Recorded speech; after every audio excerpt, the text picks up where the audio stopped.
जी वांडी के टाइम जो इतों चले गए हिंदू सिख वो तो चले गए हिंदुस्तान उतों भी मुसलमान भरा साढ़े आए। ठीक है जी। वो मतलब कि कैसे सन मिलन वर्तन ते किहड़े शहर तो आए सन जो तुहाडे पिंड जाके वसे सन? अंबरसर मैं वेखिया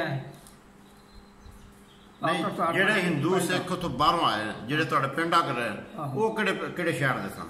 नहीं जेड़े हिंदू सिख तो उधर चले गए ना अमृतसर चले गए उन्होंने जेड़े उधरों आए मुसलमान वो किहड़े शहरों आए सन? अंबरसर के कोल पिंड चौधरियां की तलवंडी चौधरियां की बड़ा बड़ा पिंड मशहूर पिंड है। अच्छा अंबरसर गए अभी। अच्छा उत्थे बाघ जोड़े खरीदने वास्ते शिकार वास्ते शिकार देखिया? हाँ जी शिकार। उतो बाघ खरीदया एक जोड़ा खरीदया उस फिर एक नाल नौकर लिया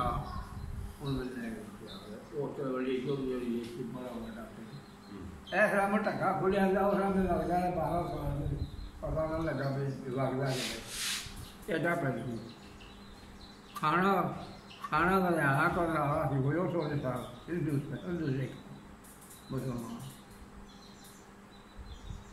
वो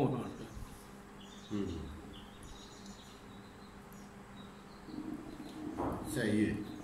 तो मैं अस गल कर रहा था कि फिर वो जमीन अलाट इन्होंने हो गई मुसलमानों हो गई जो सिख चले गए इतों वो मुसलमानों हो गई तो वो मुसलमान जिमीदार सन वो भी राजपूत सन।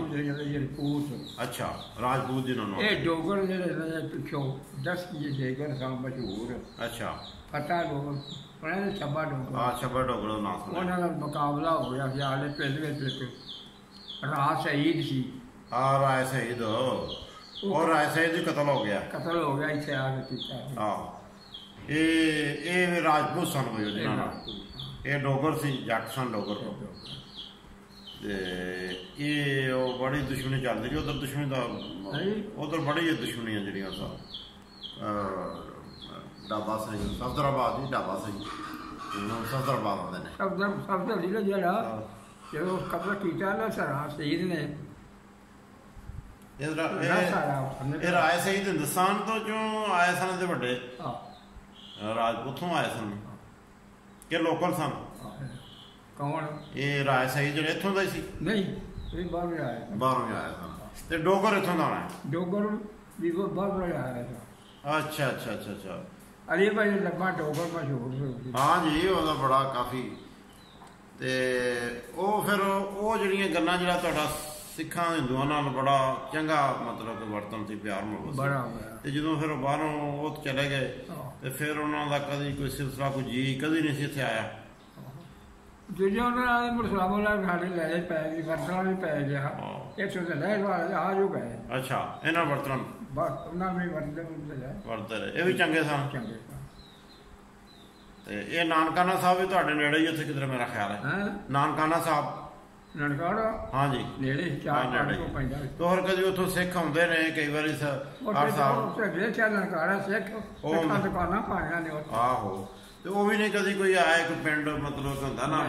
अच्छा ਇਹਦਾ मतलब है कि उस पाकिस्तान मरने तो बाद सिख एक जो सच्चे सौदे सच्चा होता है हाँ जी इतने होने इतने मुलाकात करते हैं पिंडा जिन्होंने प्यारा प्यार तो रोड जाके मैं समझ गया वीजे का भी देखो जी वीजे का भी ना दूसरी दुनिया मुल्कों में भेजते ना वीजा एक मिलता है तो पूरे मुल्क ही फिर सकते इतने जो खास जगह तो हिंदुस्तान में चले जाओ तो मखसूस शहर इजाजत लैनी पैंती है तो फिर उत्थे ही बेचारे मिल सकते जिन्होंने तांग होंदी सी प्यार से जिन्हों का तो वो फिर जो आते सन सिख भरा तो हिंदुस्तान तो राम सिंह जी ना वो पुलिस मारदा पुलिस मुकाबला करवा हर थां पे मुकाबला कर किथे मारिया इत्थे पाकिस्तान के आ गए उत्थे जाके ये तुहानू किहने दस्सिया कि राम सिंह मारिया गया पुलिस मुकाबले? अच्छा उन्होंने फिर मुलाकात है सी तुहाडी भी नानकाना साहब आउंदे सन तो उत्थे तुहानू मैं समझ गया बड़ा सोहना जवान हाँ नहीं दलेर बंदा सी सिख वैसे आम तौर पर माशाअल्लाह साडे पिंड दे सारे गंभरू जवान सारे मुसलमान सारे दलेर लोग ने जिंदा दिल ते बस जी फिर कि जो उजाड़े पै गए टुर गए सिलसिला फिर बड़ी मतलब खिंच अज भी लोगों बड़ी है लेकिन हुकूमतों के फैसले ने अज भी अगर ਅਗਰ ਇਹ ਬਾਰਡਰ ਤੇ ਇਹ ਜਦੋਂ ਕਰੋ ਆਪਣੀ ਜਗ੍ਹਾ ਹੁਣ। ਤੇ ਗੱਲਾਂ ਬੜੀਆਂ ਕੀਤੀਆਂ ਨੇ ਉਹ ਪਾਣੀ ਹਾਂਜੀ ਠੀਕ ਹੈ ਉਹ ਆਪਾਂ ਬਚਾ ਲੈ ਲੈਂਦੇ ਪਾਣੀ ਤੇ ਆ ਲੋ ਜੀ ਗੱਲ